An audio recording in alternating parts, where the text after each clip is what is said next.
Assalamualaikum warahmatullahi wabarakatuh. Selamat pagi anak-anak, kita mulai lagi kegiatan pembelajaran yaitu tema 1, subtema 2, pembelajaran 1. Di LKS ini halaman 33. Silahkan dibuka dan disimak pada bukunya masing-masing. Saya bacakan yang pertama yaitu materi bahasa Indonesia. Indonesia merupakan bangsa yang sangat kaya. Indonesia memiliki beragam suku dan budaya. Kita dapat menambah wawasan tentang keragaman Indonesia dengan membaca atau menyimak informasi yang dibacakan. Kita dapat membaca teks dari buku pelajaran, ensiklopedia, majalah, surat kabar, maupun artikel di internet. Selain itu, kita juga dapat menyimak berbagai berita di media elektronik. Teks yang kita baca atau yang kita simak tersusun dari beberapa paragraf. Paragraf adalah beberapa kalimat yang dirangkai dan saling berhubungan membentuk suatu gagasan. Gagasan di dalam paragraf dapat kita cermati dan pelajari. Gagasan pokok adalah topik yang dibahas di dalam teks. Gagasan pokok disebut juga gagasan utama, pikiran utama, atau pokok pikiran. Setiap paragraf hanya memiliki satu gagasan pokok. Setiap paragraf juga memiliki gagasan pendukung. Gagasan pendukung adalah gagasan yang mendukung gagasan pokok. Satu gagasan pokok biasanya akan diikuti oleh beberapa gagasan pendukung. Jadi anak-anak yang perlu digarisbawahi bahwa gagasan pokok itu adalah ide atau topik yang dibahas di dalam teks anak-anak. Dalam satu paragraf atau setiap paragraf, gagasan pokok itu hanya ada satu ya. Diingat-ingat kalau gagasan pokok itu dalam satu paragraf hanya ada satu. Biasanya terletak di awal paragraf atau di akhir paragraf ya. Itu yang perlu anak-anak ingat-ingat. Kemudian ada juga gagasan pendukung. Nah, gagasan pendukung ini tadi adalah gagasan yang menjelaskan atau mendukung gagasan pokok dalam setiap paragraf. Nah, ini berbeda dengan gagasan pokok. Kalau gagasan pendukung dalam setiap paragraf itu bisa satu ataupun lebih dari satu kalimat ya. Jadi kalau gagasan pokok itu hanya ada satu kalimat atau hanya ada satu dalam setiap paragraf. Namun kalau gagasan pendukung itu bisa lebih dari satu ya, bisa satu ataupun bisa lebih dari satu. Nah, itu yang harus kalian ketahui. Nah, kita lanjut pada bacaan di bawahnya yaitu pawai budaya. Ini nanti kita disuruh mencari mana gagasan pokok dan mana gagasan pendukung. Saya bacakan. Pawai budaya. Menjelang hari ulang tahun kemerdekaan Indonesia, warga tempat tinggal Buyung selalu mengadakan pawai budaya. Pawai ini menampilkan keragaman budaya Indonesia. Tahun ini rombongan pawai akan mengelilingi daerah tempat tinggal Buyung. Bunyi gendang terdengar sebagai tanda rombongan pawai sudah dekat. Setiap peserta berbaris sesuai rombongannya. Rombongan Maluku berbaris di urutan pertama, di belakangnya disusul rombongan Bali. Rombongan Toraja berbaris di urutan terakhir. Buyung dan teman-temannya sangat senang melihat pawai budaya. Selalu ada hal baru yang mereka amati dari penampilan peserta. Mereka mengamati setiap pakaian adat dari berbagai suku. Pawai budaya menggambarkan kebudayaan Indonesia yang kaya dan beragam. Nah, kita cari gagasan pokok dan gagasan pendukungnya ya. Saya contohkan 2 paragraf saja. Kita mulai dari paragraf pertama anak-anak yang masih bingung mana itu paragraf. Paragraf itu ditandai dengan kalimat yang agak masuk ke dalam ya. Jadi yang saya tandai itu adalah paragraf pertama anak-anak. Nah, satu kelompok pada paragraf pertama. Saya bacakan. Menjelang hari ulang tahun kemerdekaan Indonesia, warga tempat tinggal Buyung selalu mengadakan pawai budaya. Pawai ini menampilkan keragaman budaya Indonesia Tahun ini rombongan pawai akan mengelilingi daerah tempat tinggal Buyung. Bunyi gendang terdengar sebagai tanda rombongan pawai sudah dekat. Nah, tadi sudah kita ketahui bahwa gagasan pokok itu kalau tidak di awal paragraf, ya berarti di akhir paragraf. Kita coba cermati pada kalimat yang di awal paragraf, yaitu berarti yang ini, anak-anak. Mulai menjelang ini ya, kita baca dulu. Menjelang hari ulang tahun kemerdekaan Indonesia, warga tempat tinggal Buyung selalu mengadakan pawai budaya.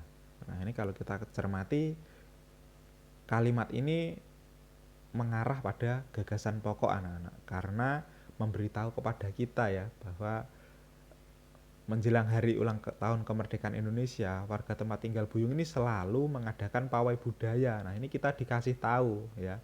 Coba kita lihat pada kalimat yang terakhir pada paragraf ya, berarti yang ini anak-anak. Sampai titik ya. Bunyi gendang terdengar sebagai tanda rombongan pawai sudah dekat. Nah, ini arahnya sepertinya menjelaskan kepada kita bahwa kalau sudah terdengar bunyi gendang, maka itu bisa dipastikan bahwa rombongan pawai sudah dekat. Nah, ini kan kesannya menjelaskan kepada kita, anak-anak ya. Tandanya kalau pawai sudah dekat itu biasanya ditandai dengan bunyi gendang. Nah, jadi ini kesannya menjelaskan, berarti sudah bisa kita pastikan bahwa gagasan pokok pada paragraf pertama itu terletak di awal paragraf ya. Jadi gagasan pokoknya yaitu saya bacakan, menjelang hari ulang tahun kemerdekaan Indonesia, warga tempat tinggal Buyung selalu mengadakan pawai budaya. Nah, satu kalimat itu adalah gagasan pokoknya, anak-anak ya. Jadi gagasan pokoknya ada pada kalimat pertama, satu kalimat ya. Jadi tidak boleh hanya ditulis satu kata ya. Kalau bisa ya satu kalimat. Kemudian gagasan pendukungnya, nah, maka sudah bisa kita ketahui karena kita sudah mengetahui gagasan pokok, maka kalimat yang lainnya pasti itu adalah gagasan pendukung, anak-anak. Ya, mulai dari ini. Pawai ini menampilkan keragaman budaya Indonesia.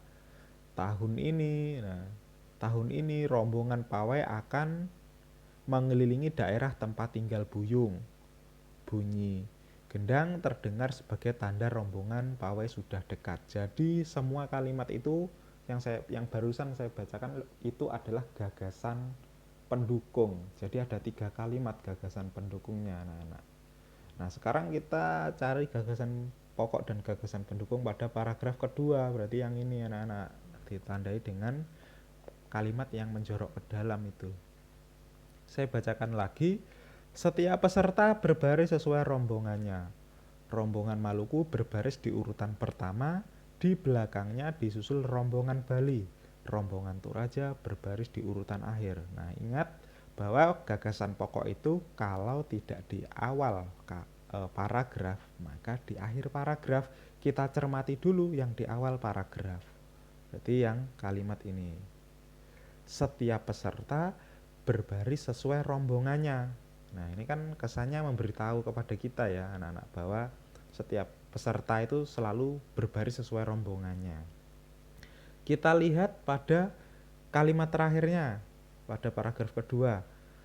Rombongan Toraja berbaris di urutan terakhir.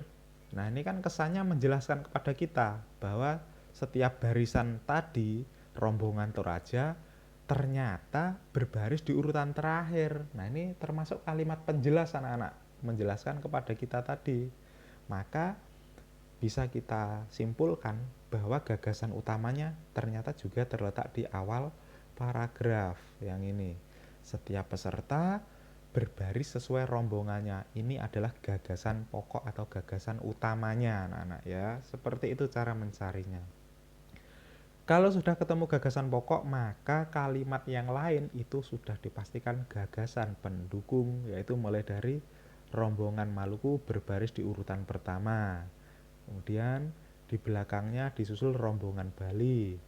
Kemudian rombongan Toraja berbaris di urutan terakhir. Nah, 3 kalimat itu adalah kalimat pendukung atau gagasan pendukung atau gagasan penjelas ya, sama saja cuma beda sebutan. Seperti itu anak-anak cara mencarinya ya. Kita lanjutkan lagi pada halaman 34 anak-anak materi IPA. Bunyi gendang rombongan pawai budaya mampu terdengar oleh Buyung karena Buyung memiliki indera pendengar yang dapat menangkap bunyi. Bunyi-bunyi tersebut berasal dari berbagai alat musik yang dimainkan. Alat musik tersebut menimbulkan bunyi karena bergetar saat dipukul, dipetik, ditiup, dan lain-lain. Bunyi-bunyi yang dihasilkan tersebut kemudian ditangkap oleh telinga atau indera pendengar. Telinga atau indera pendengaran adalah salah satu organ tubuh manusia yang berada di dekat dan masih tergolong komponen dari kepala karena menempel dan menyatu dengan kepala. Telinga berbentuk seperti jamur dan juga memiliki lekukan yang khas. Telinga memiliki reseptor khusus yang mempunyai fungsi untuk menyaring dan mengenali setiap bunyi yang berasal dari gendang telinga. Oleh karena itu, manusia mampu mengenali bunyi dalam not balok dengan baik karena adanya peran dari telinga tersebut. Pada umumnya, indera pendengaran terdiri atas 3 bagian, yaitu telinga bagian luar, telinga bagian tengah, dan telinga bagian dalam. 1. Telinga bagian luar. Telinga bagian luar yaitu bagian telinga yang terdiri atas bagian daun telinga, bagian saluran telinga luar, dan juga bagian gendang telinga yang membatasinya dengan telinga dalam. Adapun fungsi dari masing-masing bagian telinga sebagai berikut. A. Fungsi daun telinga adalah untuk memusatkan gelombang suara yang masuk ke bagian saluran telinga. B. Saluran luar telinga mempunyai fungsi untuk menghasilkan serumen. Serumen itu adalah kotoran ya anak-anak. C. Gendang telinga mempunyai fungsi untuk menangkap gelombang suara. Kita lanjut. Nah, di sini ada gambar bagian-bagian telinga anak-anak. Di situ juga sudah ada penjelasannya mengenai bagian-bagian telinga tersebut. Saya bacakan. Yang pertama ada eardrum, itu adalah gendang telinga. Kemudian ear canal itu saluran telinga. Outer ear itu adalah telinga bagian luar. Ingkas itu adalah tulang landasan. Middle ear adalah telinga bagian tengah. Stapes itu adalah tulang sanggurdi. Eustachian tube itu adalah saluran Eustachius. Cochlea adalah rumah siput. Inner ear adalah telinga bagian dalam. Kemudian semicircular canal itu adalah saluran setengah lingkaran. Yang terakhir malleus itu adalah tulang martil. Kita lanjutkan 2. Telinga bagian tengah. Telinga bagian tengah merupakan rongga yang berisi udara dan juga menjaga tekanan udara tetap seimbang dan terdiri atas 3 tulang pendengaran utama, yaitu tulang martil, tulang landasan, dan tulang sanggurdi. Adapun ketiga rangkaian tulang tersebut mempunyai fungsi untuk mengirimkan getaran yang diterima dari membran timpani pada bagian telinga luar menuju jendela oval telinga dalam. 3. Telinga bagian dalam. Telinga bagian dalam yaitu bagian dalam telinga yang terdiri atas bagian tulang dan juga bagian membran. Telinga bagian dalam ini disebut juga sebagai bagian labirin karena mempunyai bentuk yang menyerupai labirin. Labirin tulang telinga terdiri atas 3 bagian. Berikut penjelasannya. A. Cochlea atau rumah siput, yaitu bagian dalam telinga yang mempunyai fungsi untuk reseptor karena memiliki sel-sel saraf di bagian dalamnya. B. Vestibule, yaitu bagian dalam telinga yang mempunyai fungsi untuk merangsang respon pendengaran. C. Canalis semicircularis, yaitu bagian dalam telinga yang mempunyai fungsi untuk menjaga keseimbangan tubuh.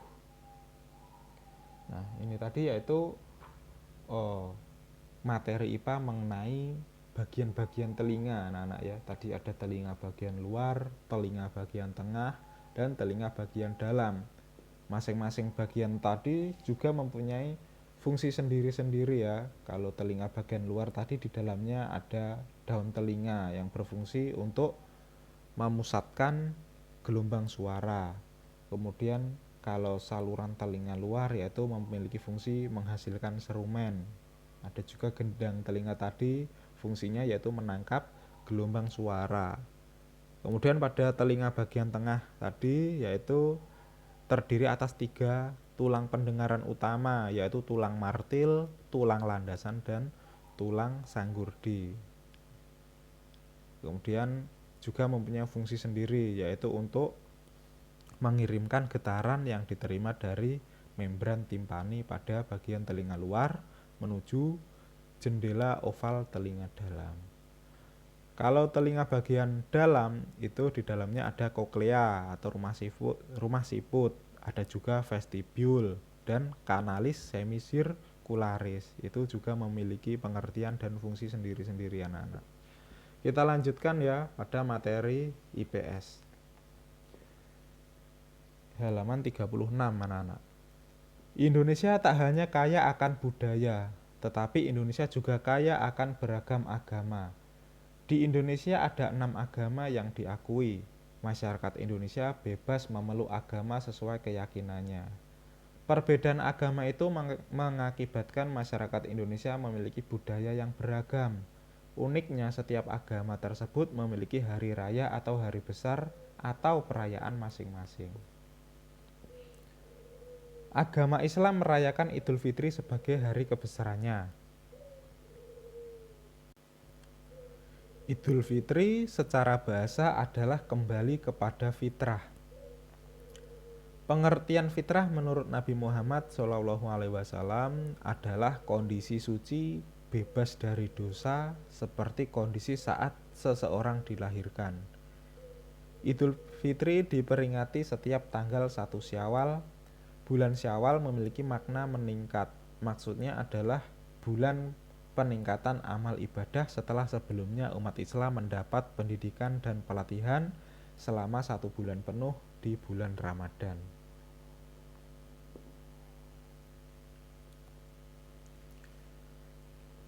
Agama Hindu merayakan Nyepi. Nyepi adalah hari raya yang dirayakan setiap tahun baru Saka.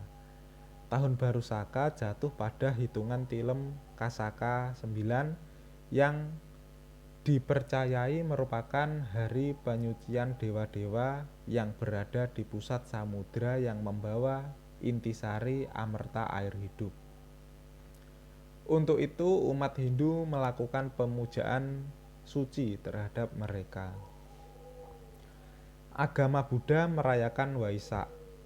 Waisak atau Waisaka merupakan hari suci agama Buddha. Hari Waisak juga dikenal dengan nama Wisakah Puja atau Buddha Purnima di India. Saga dewa di Tibet, Vesak di Malaysia dan Singapura, Visakha Buca di Thailand, serta Wesak di Sri Lanka. Nama ini diambil dari bahasa Pali Wesakha yang pada gilirannya juga terkait dengan Waisaka dari bahasa Sanskerta. Di beberapa tempat disebut juga sebagai Hari Buddha. Agama Kristen, Katolik, dan Kristen Protestan merayakan Natal. Natal dari bahasa Portugis yang berarti kelahiran adalah hari raya umat Kristen yang diperingati setiap tahun oleh umat Kristiani pada tanggal 25 Desember untuk memperingati hari kelahiran Yesus Kristus. Natal dirayakan dalam kebaktian malam pada tanggal 24 Desember dan kebaktian pagi pada tanggal 25 Desember. Dalam tradisi barat, peringatan Natal juga mengandung aspek non-agamawi. Beberapa tradisi Natal yang berasal dari barat antara lain adalah pohon Natal, kartu Natal, bertukar hadiah antara teman dan anggota keluarga, serta kisah tentang Santa Claus dan Sinterklas. Agama Konghucu merayakan Tahun Baru Imlek. Tahun Baru Imlek merupakan perayaan terpenting orang Tionghoa. Perayaan Tahun Baru Imlek dimulai dari hari pertama bulan pertama pada penanggalan Tionghoa dan berakhir dengan Cap Gomeh pada tanggal ke-15 atau pada saat bulan purnama. Jadi anak-anak, bahwa pada materi IPS ini menjelaskan kepada kita bahwa dalam setiap agama ini memiliki hari besar masing-masing ya. Jadi perlu anak-anak pahami atau anak-anak ketahui bahwa di negara kita ini ada 6 agama yang diakui ya. Mulai dari agama Islam, agama Hindu, agama Buddha, agama Kristen, agama Katolik, kemudian agama Konghucu. Ya, ada 6 agama yang diakui di Indonesia. Masing-masing memiliki hari besar sendiri-sendiri.